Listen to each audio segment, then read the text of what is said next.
বিসমিল্লাহির রহমানির রহিম। কোটা বিরোধী বা বৈষম্য বিরোধী ছাত্র আন্দোলনের সময় প্রায় 200 জন শিক্ষার্থী অন্যরা শহীদ হয়েছে।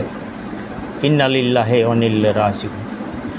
আহত হয়েছে প্রায় 5000-এরও অধিক। তোর মধ্যে 250 জনের অবস্থা খুবই আশঙ্কাজনক।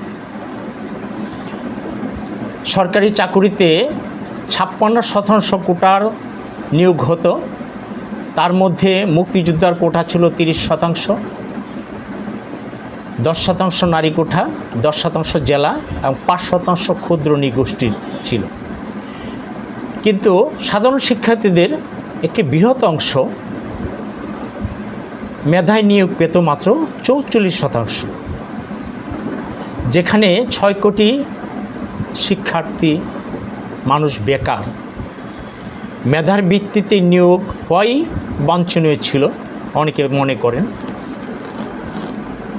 যেখানে 56% কোটা থাকার কারণে যোগ্য মেধাবীরা সরকারি চাকরি থেকে বঞ্চিত হচ্ছিল। এই বৈষম্য দূরীকরণের লক্ষ্যেই শিক্ষার্থীদের আন্দোলন। এই আন্দোলন সময়ই বেরিয়ে আসে এক বীর মুক্তিযোদ্ধার। তার কোনো ছেলে সন্তান ছিল না। তিনি প্রতিবেশী 5 জন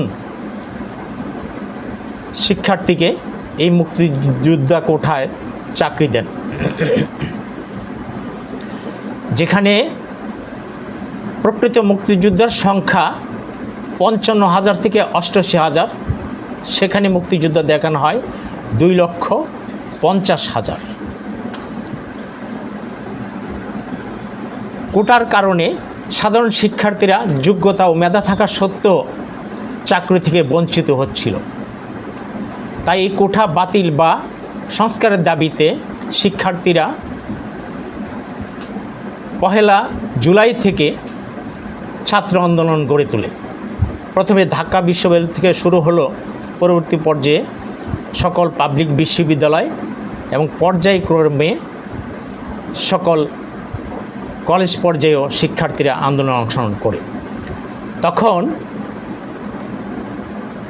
শাসক প্রধান তার এক বক্তৃতাতে বলেন যে মুক্তিযোদ্ধারা চাকরি পাবে না, মুক্তিযোদ্ধাদের সন্তানরা চাকরি পাবে না, তাহলে কি রাজাকারের নাতিপুতিরা চাকরি পাবে? এই কথা শুনে শিক্ষার্থীরা ক্ষুব্ধ হয়ে যায়। তারা স্লোগান দেয়, আমি কে, তুমি কে, রাজাকার রাজাকার। কে বলেছে? কে বলেছে? সরকার সরকার।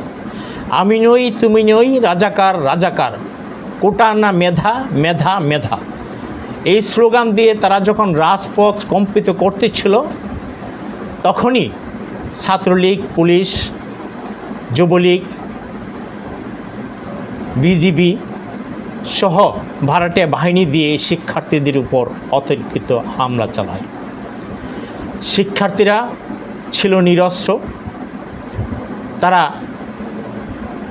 কোনো প্রতিবাদ করতে পারেনি, তাদের সামনে দাঁড়াইতে পারেনি। তাদেরকে মেরে রক্তাক্ত করে হাসপাতালে পাঠানো হয়।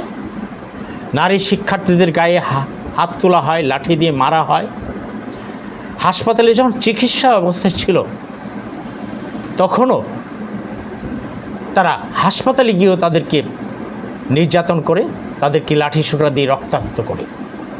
এ ছিল ইসরায়েল এবং পাকিস্তানি সেনাবাহিনীকেও হার মানানোর মতো।